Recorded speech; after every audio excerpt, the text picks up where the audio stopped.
वह प्रेम जो लड़का लड़की स्कूल में करते हैं किसी लड़के से, किसी लड़की से, वो प्रेम एक्चुअली उनका यथार्थ प्रेम नहीं है।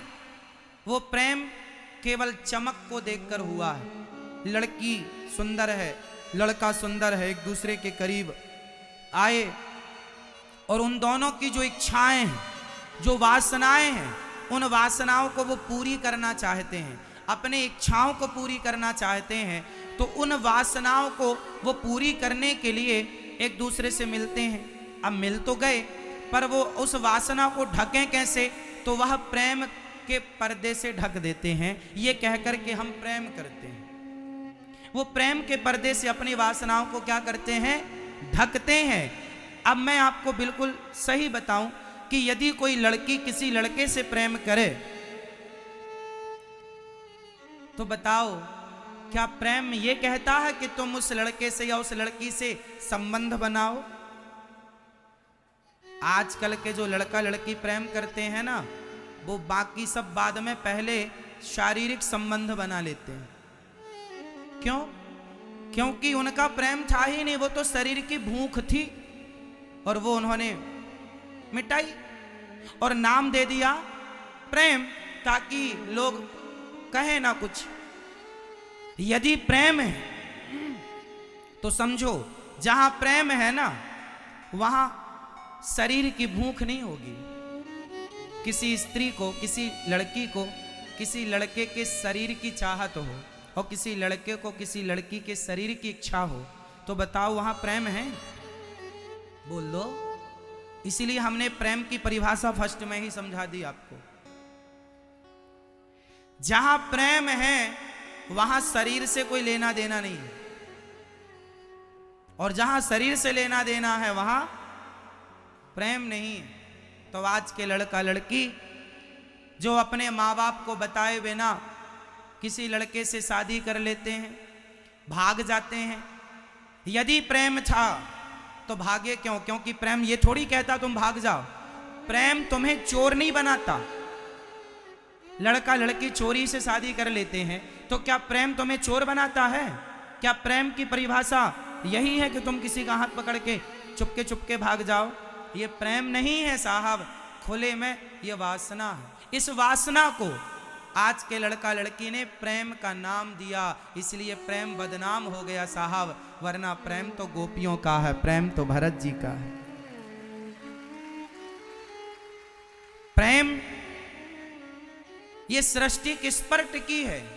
प्रेम पर। सोचो कि आपके पास आपसे प्रेम करने वाला कोई ना हो तो आप कैसे होंगे? आप जी ही नहीं सकते बिना प्रेम के। बोलो। एक बात बताएं, छोटा सा बच्चा जो 2 महीने का होता है ना, वो भी प्रेम को फील करता है। बोलो हाँ या ना?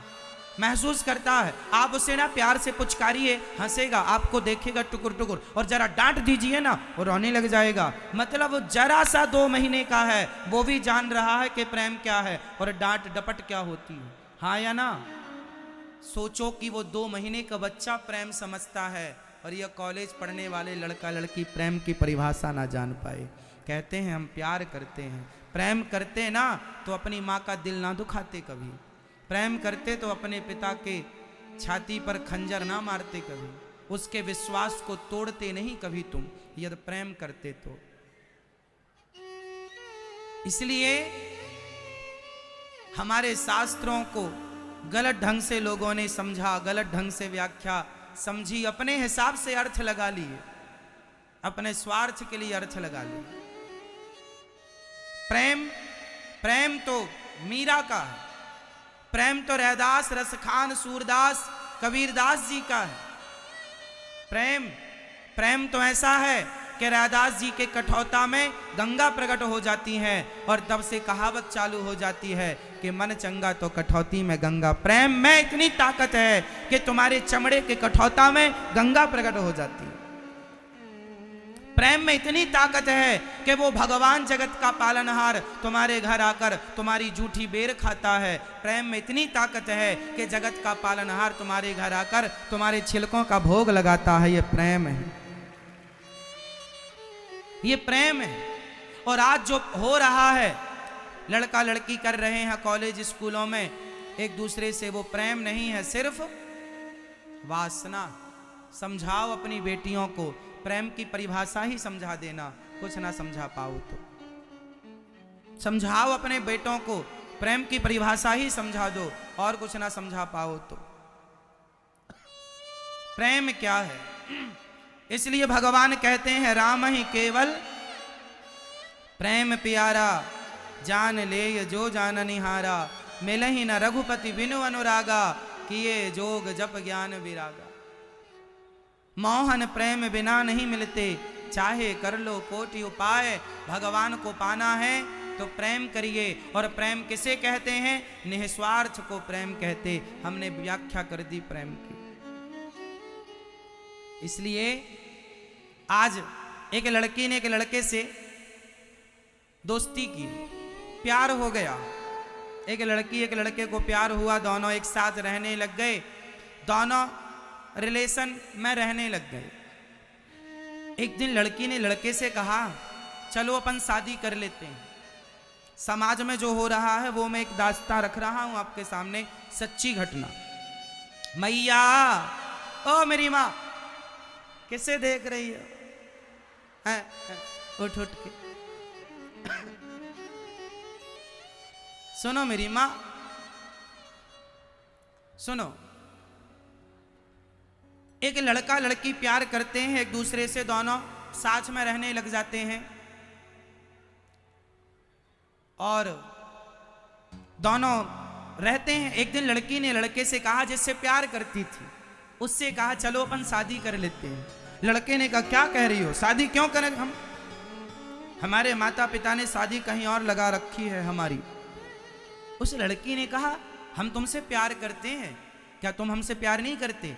हाँ हाँ किया प्यार, पर प्यार जो किया उस प्यार का मूल्य चुका दिया। इतने साथ तुम्हारे संग रहे, तुम्हारी इच्छाएं पूरी कर दी, और क्या, खत्म प्यार। अरे हमने प्यार किया है तुमसे। हाँ, शादी करना चाहते हैं तुमसे। उस लड़की ने जब जिद की कि हम तुमसे प्यार करना प्यार किए हैं, शादी करेंगे तुमसे, तुम्हारे सिवा थोड़ी किसी से शादी करेंगे। उस लड़के ने कहा नहीं, अभी तो अपन बच्चे हैं, शादी तो तुम अपनी मर्जी से करना, हम अपनी मर्जी से, वो तो अभी मिल लिए। नहीं नहीं, हम तुमसे शादी करेंगे। लड़की ने जिद किया, शादी का दबाव बनाया, तो लड़के ने उस लड़की को मारकर उसके शरीर के टुकड़े टुकड़े करके फेंक दिए। ये प्यार है आज के युग का। हाँ या ना? ऐसा हुआ कि नहीं हमारे देश में? हुआ ना? लड़की ने जब प्यार के बाद शादी का दबाव बनाया, शादी करो, वो करना ही चाहिए। इसलिए कहता हूं शादी के पहले किसी मर्द को, किसी पुरुष को, किसी स्त्री को टच करना अपराध है। हमारी सनातन संस्कृति, हमारे ऋषि मुनि, हमारे बाप दादे बुजुर्गों ने जो नियम बनाया, इसलिए बनाया कि कल को तुम्हारे टुकड़े टुकड़े ना हो जाए, इसलिए बनाए थे ये नियम। लेकिन आज की औलाद इन नियमों को फॉलो नहीं करती, तो टुकड़े टुकड़े हो रहे हैं, मनमानी चल रही है। अरे जमाना शादी के पहले तुम्हारा शोषण कर लेगा तो चिंगम की तरह चबा के थूक देगा, वो तुमसे विवाह करेगा क्यों? उसके मन में तो ये संदेह घुस जाएगा कि जैसे तुमने आज हमारे साथ संबंध बनाया, कल तुम्हारे किसी और के साथ होंगे, परसों किसी और के साथ। जो शादी के पहले कोई लड़की किसी के साथ संबंध बनाए ना, उस लड़की का, उस लड़के का कोई भरोसा नहीं किसके अब और कितने होंगे। वहीं सामने वाले का विश्वास खत्म हो जाता है आप पर। लड़कियां ये बात समझती नहीं। सारी जिंदगी के लिए तुम्हारी जिंदगी बर्बाद होनी है। इसलिए हाथ जोड़ के कहता हूं तुम्हारा भाई होने के नाते कि कभी भी अपने शरीर को किसी को टच मत करने दिया करो। अरे सबसे कीमती हमारा चरित्र होता है, हमारा कैरेक्टर होता है। धन चला गया तो वापस आ जाएगा, पर चरित्र चला गया सो वापस नहीं आएगा। इसलिए चरित्र को बचाओ। शादी करना अच्छा है, करो ना, जहां माँ बाप चाह रहे, जहां तुम्हारी इच्छा, तुम भी बताओ, अपने माँ बाप को बता दो कि हमें इस लड़के से प्रेम है, इस लड़की से प्यार है, कर लो शादी। माँ बाप की राजी मर्जी होनी चाहिए, बस। क्या बुराई है? अरे माँ बाप का क्या तुम पर कोई, आजकल की पढ़ी लिखी बेटियां क्या कहती हैं, पढ़े लिखे बेटे क्या कहते हैं, अरे हम अपना निर्णय स्वयं ले सकते हैं, हम अपना डिसीजन खुद से ले सकते हैं, अब हमें माँ बाप की जरूरत नहीं है। वाह, तुम इतने पढ़े लिख गए, इतने बड़े हो गए कि अब माँ बाप की जरूरत नहीं है। वाह, तुम्हारे जैसा नमक हरामी कोई नहीं होगा फिर। क्यों? माँ बाप सोचे, माँ बाप क्या होते हैं कभी सोचा आपने? सबसे बेहतर प्लानिंग यदि तुम्हारे भविष्य की कोई करता है तो माता और पिता करते हैं। 140 करोड़ लोग रहते हैं मेरे भारत देश में, लेकिन 140 करोड़ लोगों में सिर्फ 2, एक माँ एक बाप ऐसे हैं जो बच्चों के भविष्य की जितनी बेस्ट, जितनी बढ़िया प्लानिंग करते हैं, उतनी अच्छी प्लानिंग बच्चों की मतलब आपकी कोई कर ही नहीं सकता। देखो कहाँ से प्लानिंग स्टार्ट होती है, सुनो। जब बच्चे छोटे छोटे होते हैं, जब बेटी 4 साल की होती है, जब बेटा 4 साल का होता है, तब से माँ बाप की प्लानिंग चालू। कौन से स्कूल में से पढ़ाएं, कौन से स्कूल में इसका नाम लिखाएं, कौन सा स्कूल सबसे महंगा है, सबसे बेस्ट है, सबसे अच्छा है, कहाँ ले जाएं बच्चों को, वहाँ से प्लानिंग चालू हो जाती है। अच्छे से अच्छे स्कूल में तुम्हारा नाम लिखाते हैं तुम्हारे माता पिता। वो निर्णय कौन लिया अच्छे स्कूल का? आपके माता। उस समय तो आप निर्णय लेने की स्थिति पर थे ही नहीं, माँ बाप ने निर्णय लिया अच्छे स्कूल में पढ़ाएंगे। फिर स्कूल पूरा होते ही माँ बाप ने तुरंत आपके कॉलेज की प्लानिंग करनी शुरू कर दी। कौन से बेस्ट कॉलेज में बेटे को या बेटी को पढ़ाएं, बेटे के पास उस कॉलेज में फीस ज़्यादा है, चलो एक्स्ट्रा काम करेंगे। माँ बर्तन धुलती है घर घर जाकर, बाप रिक्शा चलाता है, इसलिए कि बेटे को अच्छे स्कूल में पढ़ाकर उसका नाम रोशन किया जाए, बेटा पढ़ लिख करके हमारा नाम रोशन करेगा। इस उम्मीद से माँ बाप बच्चों को पढ़ाते लिखाते हैं और बाद में वही बच्चे पढ़ लिख कर कहते हैं तुमने हमारे लिए किया ही क्या है। जब आप अपने माँ बाप से कहते हैं ना कि तुमने हमारे लिए किया ही क्या है, तब माँ बाप को ना ऐसा लगता है कि हमारी छाती पर किसी ने हथौड़ों की मार लगाई हो, छाती फट जाती है जब औलाद ये कहती है तुमने हमारे लिए किया ही क्या है। जब तुम कभी माँ बनोगी, जब तुम कभी बाप बनोगे भविष्य में, और जब तुम्हारी औलाद कहेगी ना कि तुमने क्या किया, तब पता चलेगा कि तुम्हारे माँ बाप ने तुम्हारे लिए क्या किया है। उस माँ बाप के ऋण को, इस धरती की कोई दौलत ऐसी नहीं है जो देकर माँ बाप के ऋण को चुकाया जाए। पर आज की औलादें, पढ़ी लिखी संतानें ये सवाल करती हैं अपने माँ बाप से तुमने हमारे लिए किया ही क्या है। तुम्हारे लिए अच्छे स्कूल की प्लानिंग की, तुम्हारे लिए स्वयं पुराना मोबाइल, सड़ा सा मोबाइल तुम्हारे माता पिता रखते हैं, तुम्हें अच्छा मोबाइल दिलाते हैं। खुद के कपड़े फट गए तो नए कपड़े खरीदते नहीं, सिल सिल कर पहनते हैं, पर तुम्हारे लिए अच्छे कपड़े महंगे महंगे जो तुम्हारी इच्छा हो पूरी करते हैं। माँ बाप ये सोचते हैं कि जो हमने ना देखा, जो सुख हमने ना लिया, वो सारे सुख हमारे बच्चे लें। जो हम ना पढ़े वो हमारे बच्चे पढ़ लें, जो हमने ना देखा वो हमारे बच्चे देखें, जो हमने ना खाया वो हमारे बच्चे खाएं। ये हर माँ बाप की इच्छा होती है कि जो स्ट्रगल हमने किया है वो हमारे बच्चों को ना करना पड़े, जो मेहनत हमने की है वो हमारे बच्चों को ना करनी पड़े। ये सपना हर माँ बाप का होता है कि जो मेहनत मजदूरी हमने की, जो हमने नहीं खाया, कई बार हम खाने को तरसते थे, पर बच्चों को जो मांगते हैं खिलाते हैं। हम लोग खिलौने से नहीं खेले साहब, क्योंकि खिलौनों को खरीदने की औकात नहीं थी, पर आज बच्चों के लिए हर माँ बाप जो खिलौने पर हाथ रख देते हैं, माँ बाप वो खिलौना दिलाते हैं। सारी इच्छाएं पूरी करने के बाद अंत में माँ बाप को सुनना पड़ता है बच्चों से तुमने हमारे लिए किया ही क्या है। कभी माँ बाप बनकर देखोगे ना तो पता चलेगा कि माँ बाप क्या होते हैं। इस धरती पे भगवान को देखना हो तो भगवान को जीते जागते रूप में देखना हो, अपने माँ बाप को देख लेना, वो भगवान ही है, भगवान का स्वरूप है वो। भगवान सबके पास नहीं खड़े हो सकते, इसलिए भगवान ने माँ बाप बन करके सबके पास खड़े होकर हर बच्चे के सिर पे हाथ रख के आशीर्वाद देने के लिए भगवान पहुंचे।